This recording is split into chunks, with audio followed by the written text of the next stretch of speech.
Ferrari have appointed Loic Serra as the team's new technical director of the chassis department.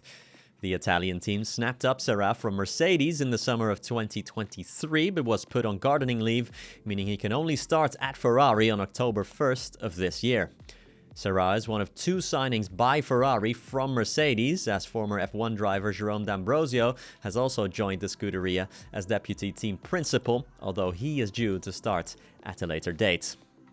Thanks for watching another GPFans Global video. While you're here, don't forget to like the video and subscribe to the channel if you haven't already, so you know when our next video drops. Back to Ferrari.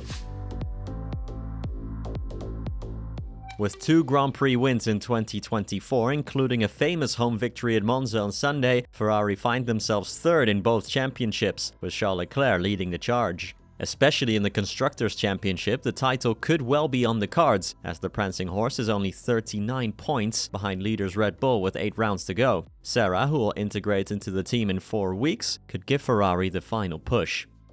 In this new role, Serra will report directly to the team principal, Fred Vasseur, the Ferrari press release states. Serra will therefore be responsible for the following departments: Chassis Project Engineering, headed up by Fabio Montecchi; Vehicle Performance, headed up by Marco Adurno; Aerodynamics, headed up by Diego Tondi; Track Engineering, headed up by Matteo Togninali; and Chassis Operations, headed up by Diego Ioverno.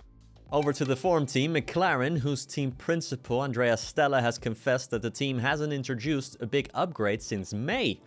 McLaren has had, with exceptions, the quickest car on the grid for the last few months.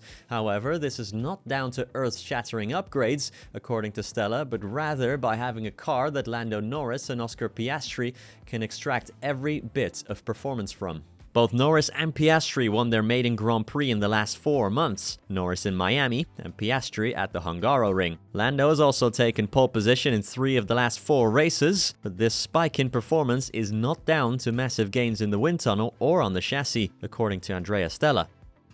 We haven't brought a significant upgrade since Miami. The next relevant upgrade, not as big as Miami, was in Zandvoort, and it didn't involve the entire floor. It was just a detail. It was some other areas of the car. But there's a reason why we haven't brought some upgrades, because we see that, had we pressed the go button, we might have had some doubts when these parts were tested full scale on the real car. I think actually the grid order is very much to do with the drivers being able to nail the grip available, rather than the car being a dominant car. Finally, Mercedes' Andrew Shovlin has admitted that the team's 2025 driver, Kimi Antonelli, needs to work on how to approach a race weekend following his big FP1 crash on Friday. Antonelli's F1 weekend debut lasted for only 2 push laps, crashing into the wall at Monza's final corner, Parabolica.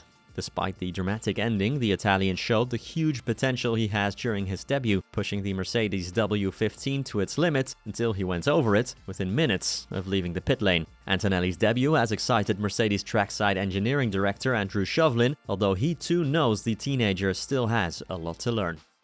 He obviously didn't get as much mileage as we hoped for, Shovlin said on the Mercedes YouTube channel. We have been doing, and we are doing, some work with some of our previous cars, giving Kimi the opportunity to experience the car, the tires, over a range of circuits. That's going to continue. Bit of a shame that he had that accident at Parabolica. The pace was certainly good. We'll chat to him about building up a bit more gently in the future and how you approach the race weekend, but we look forward to getting him in the car again. We'll pick the right circuit for that. That's the news for today. Let us know what you think in the comments. Don't forget to follow us on all the usual places to stay up to date, and I'll catch you next week. Bye-bye.